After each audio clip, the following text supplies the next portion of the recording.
오늘 묵상의 주제가 예수의 흔적, 갈라디아서 6장 17절 말씀입니다. 우리 말씀을 함께 읽습니다. 이후로는 누구든지 나를 괴롭게 말라. 내가 내 몸에 예수의 흔적을 가졌노라.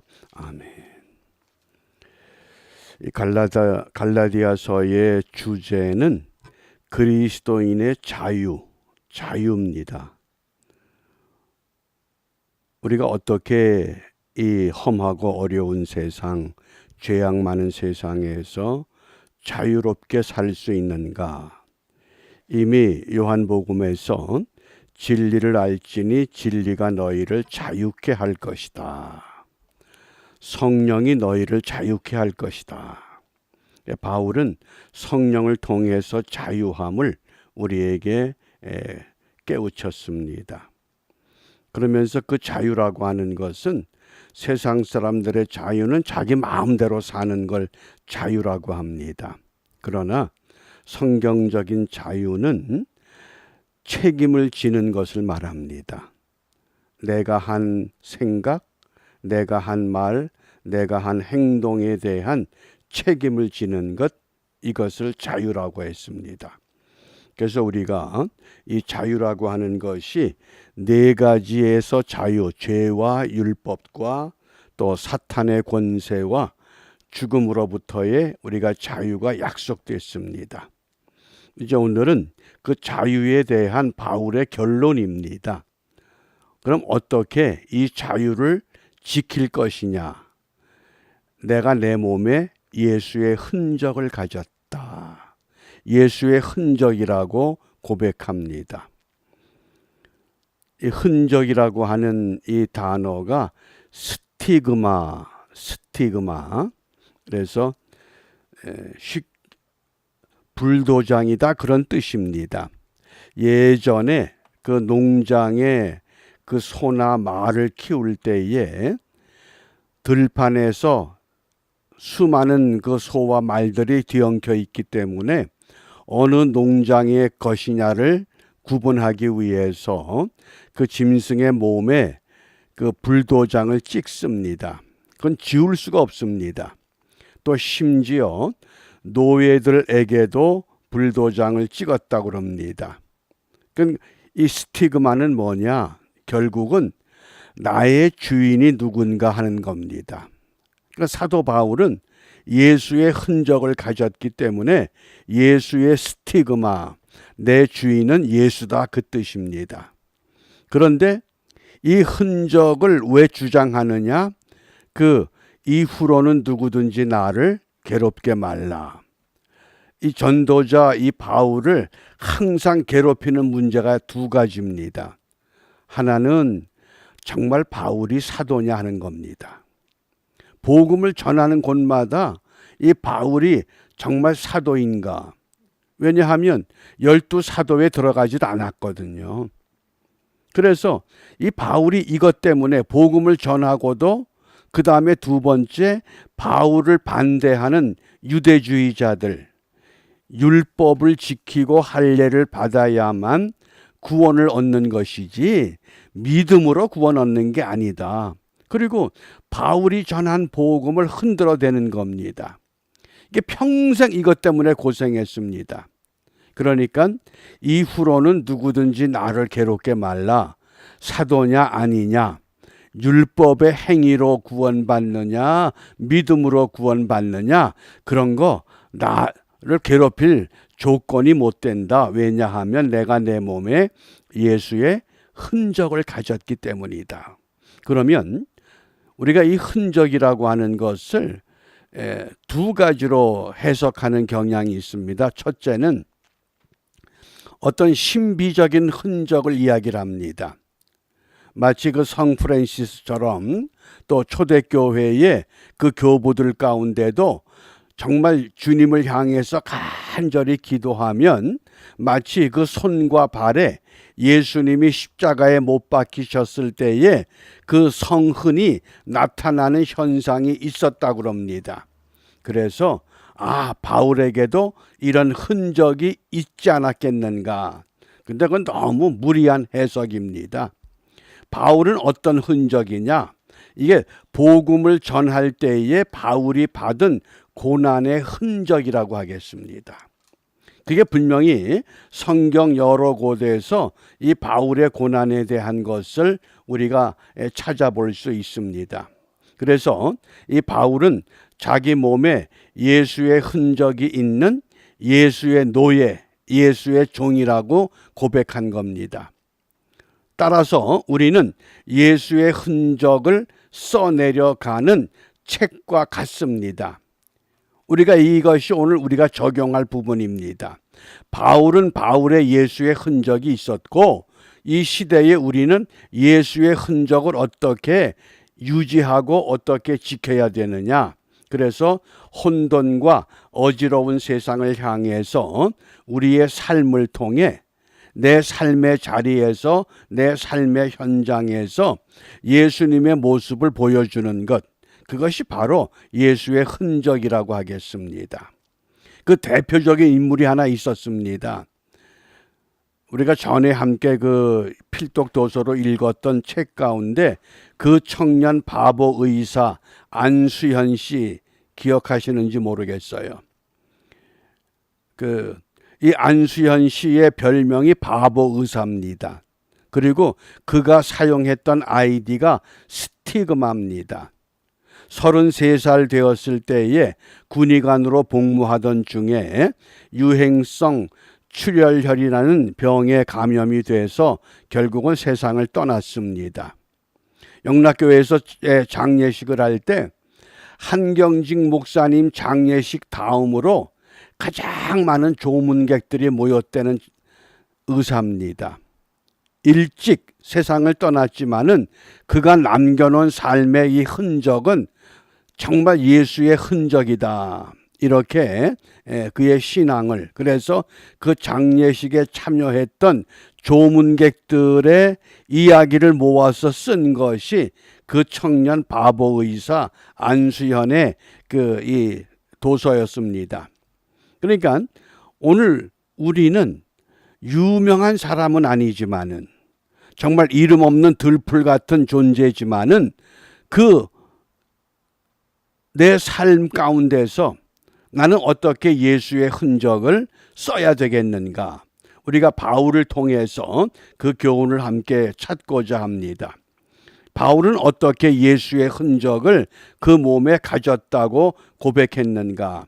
사도행전 14장 19절에 보면 유대인들이 안디옥과 이고니온에서 와서 무리를 초인하여, 이건 무리를 선동했다 그런 뜻입니다.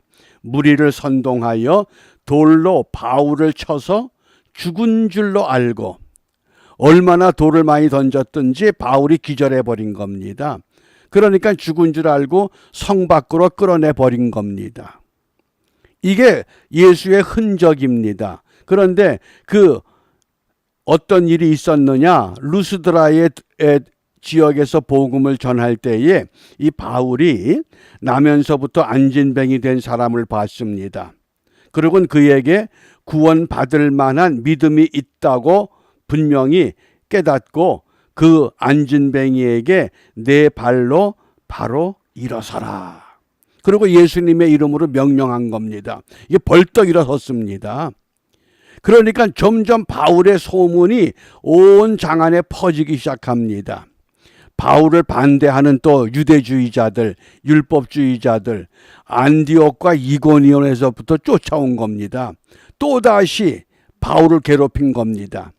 그걸 바울은 이렇게 매를 맞고 감옥에 갇히고 이런 것들이 자기 몸에 예수의 흔적이라고 고백합니다. 또 고린도후서 11장 23절 이하의 말씀은 좀 봅니다. 저희가 그리스도의 일꾼이냐 정신없는 말을 하거니와 나도 더욱 그러하도다. 내가 수고를 넘치도록 하고 옥에 갇히기도 더 많이 하고 매도 수없이 맞고 여러 번 죽을 뻔하였으니, 옥에 갇히고 매도 수없이 맞고 죽을 뻔도 하고 그 다음에 24절 25절 계속입니다. 유대인들에게 40에 하나 감한 매를 5번 맞았으며, 그러니까 39대씩 5번을 맞았다는 겁니다. 그것도 3번은 태장으로 맞고 1번은 돌로 맞고 3번 파선하는데 일주야를 기품해서 지냈으며, 배가 파선되는 그 열악한 고통 가운데서 일주야를 보냈다는 겁니다. 26절 27절입니다. 여러 번 여행의 강의 위험과 강도의 위험과 동족의 위험과 이방인의 위험과 시내의 위험과 광야의 위험과 바다의 위험과 거짓 형제 중에 위험을 당하고, 또 수고하며 애쓰고 여러 번 자지 못하고 줄이며 목마르고 여러 번 굶고 춥고 헐벗었노라. 복음을 전하는 전도자로서 이 복음 때문에 얼마나 많은 고통과 고난을 겪었는가, 바울은 그것을 예수의 흔적이라고 자랑한 겁니다. 어떤 특별한 성흔이 아니라 내가 이 복음을 위해서 1차, 2차, 3차 전도 여행을 하면서 얼마나 많은 고통을 받았는가. 그게 자기 몸에 흔적이 있다는 겁니다. 그러면서 내가 이런 흔적이 있기 때문에 너희들 나를 사도냐 사도가 아니냐 그렇게 시비 걸고 율법 가지고 나를 복음을 흔들어도 나는 괴롭히지 말라. 괴롭힘 당하지 않는다, 그 뜻입니다. 우리가 복음대로 살고자 할 때, 말씀대로 순종하고자 할 때 우리를 괴롭히는 요소들이 있습니다. 그것을 어떻게 우리가 극복할 것이냐, 어떻게 물리칠 것이냐, 그것은 곧 오늘 바울이 결론으로 우리가 자유를 누리기 위해서는 그냥 은혜 가운데서 자유를 누리는 것이 아니라 예수의 흔적을 통해서 참 자유를 누릴 수 있다고 분명히 우리에게 말씀합니다. 왜 이것이 가능하냐? 우리 고린도후서 4장 10절입니다. 함께 읽습니다. 우리가 항상 예수 죽인 것을 몸에 짊어짐은, 무슨 말씀이에요? 예수님을 내가 죽였다는 겁니다. 내가 그런 흉악한 죄인이라는 거예요. 그래서 예수 죽인 것을 몸에 짊어졌는데 이것은 결국 예수의 생명도 우리 몸에 나타나게 하려 합니다. 그러니까 내가 십자가에 못 박혀 죽은 것과 같은 그런 믿음, 그런 체험, 그런 신앙의 결단, 이것 가지고 바울이 산다는 거예요. 그러니까 이것이 예수의 흔적이다. 그래서 우리가 이 바울은 이 예수의 흔적을 어떤 삶으로 얘기하느냐, 한 6가지로 이 바울 서신에서 우리가 바울의 이 흔적을 정리해 봅니다. 첫 번째는 내가 주 안에, 주가 내 안에 있는 것을 확인하는 삶입니다. 배가 풍랑을 만나든지 돌에 맞든지 태장에 맞든지 옥에 갇히든지 세상 환경이 아니라 내가 어느 곳에 있든지 내가 주 안에, 주가 내 안에. 그러니까 감옥이 아니라 주 안에 갇힌 겁니다. 돌에 맞는 것이 아니라 주 안에 갇힌 겁니다. 이것이 바울의 삶의 흔적이요, 신앙의 흔적입니다. 그 다음에 두 번째로 바울은 십자가를 자랑하는 삶을 살았습니다. 나 다른 건 몰라. 나도 과거에 예수 믿는 사람 핍박하던 사람이야. 그런데 부활하신 주님께서 다메섹 도상에서 나를 부르셨어.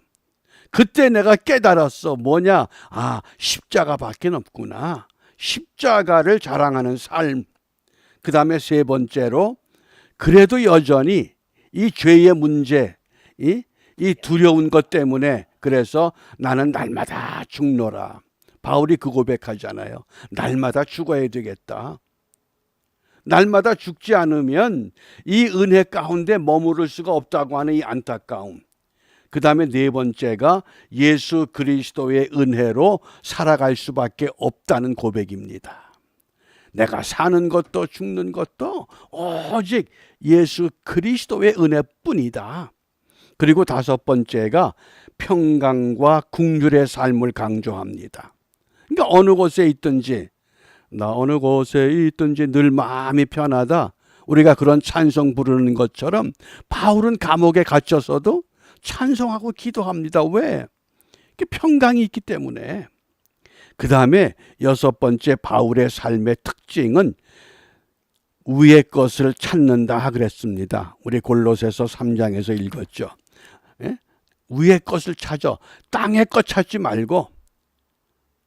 그래서 이런 바울이 이 예수의 흔적을 오늘 우리에게 고백할 때에 그러면 우리가 오늘 무엇을 기도하겠느냐?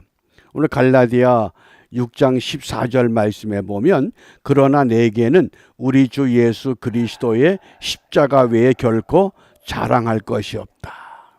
십자가밖에 없다는 겁니다. 오직 십자가 은혜. 그것밖에 없잖아요. 아무리 이 세상에서 부귀영화 누려도 십자가 은혜가 없으면 어떻게 돼요? 그거 다 사탄의 것되고 말잖아요. 그래서 우리가 오늘 무엇을 기도하느냐? 오직 십자가만을 자랑하자. 다른 거 뭐 할 거 뭐 있겠어요? 오직 십자가만 자랑하자. 그 십자가가 뭡니까? 요한계시록 1장 5절에 보면 우리를 사랑하사 그의 피로 우리 죄에서 우리를 해방하셨다. 그러니까 그 젊은 의사 안수연 선생으로부터 우리가 배울 수 있는 믿음의 모습, 사도 바울을 통해서 우리가 다시 한번 확인할 수 있는 그런 믿음, 예수의 흔적, 예수의 스티그마다. 그래서 그 스티그마가 그냥 얻어지는 것이 아니라 짐승들에게 불도장을 찍기 위해서는 그 시뻘겋게 달궈진 그 낙인이 짐승의 몸에 닿을 때 얼마나 쓰리고 아프겠어요. 그런 고통과 고난을 통해서 우리가 반드시 예수 흔적을, 예수의 스티그마를 가질 수 있다고 하는 겁니다. 그래서 그 스티그마는 무엇이냐? 나는 예수의 노예다. 내 삶의 주인은 예수님이시다. 그래서 그 예수님 앞에 두 가지밖에 없습니다. 절대 복종이고 절대 충성입니다. 오늘도 우리에게 이 한날을 허락하시는 하나님, 갈라디아서를 우리가 마감하고 우리 내일부터 이제 출애굽기를 읽게 되는데 과연 이 어려운 때를 히브리 백성들이 애굽에서 어떻게 약속의 땅을 향해서 나가느냐, 또 우리가 오늘 이 시대에 그리스도인의 참 자유를 우리가 누리기 위해서 예수의 흔적이 내겐 어떤 것이 있는가, 그것을 분명히 붙잡고 되찾아서 십자가 은혜로 마지막까지 승리하는 우리 모두가 되시기를 주님의 이름으로 축복합니다. 기도합니다.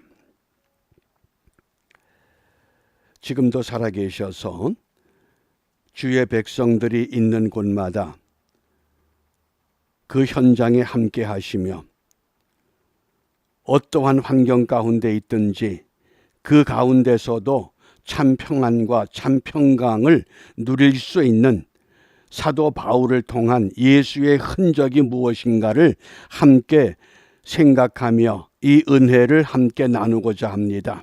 비옵기는 오늘 이 하루가 우리 모두에게 있어서 바울과 같은 내 몸에 예수의 흔적을 가졌기 까닭에 이 땅의 어느 것도 우리를 괴롭게 할 수 없다는 확고한 믿음과 신앙을 갖고 삶의 자리에서 승리하는 우리 모두 되게 하시고, 이 어려운 때에 참으로 하나님의 교회와 하나님의 백성들이 예수의 흔적을 되찾아 이 세상을 향해서 참 생명이 무엇이고 은혜가 무엇이고 우리의 소망이 무엇인가를 밝히 보여줄 수 있는 축복의 삶이 회복되는 은혜가 넘치도록 인도하여 주시옵소서. 이러한 은혜만을 자랑하는 우리 모두 되기를 소원합니다. 사람들만 세상으로 보내지 마시고 주님 약속하신 아버지의 성령으로, 약속하신 그 성령으로 우리 한 사람 한 사람 안수하시고 채워주시고 동행하셔서 오늘 모두 승리의 삶을 걷게 하여 주옵소서. 예수님 이름으로 기도합니다. 아멘.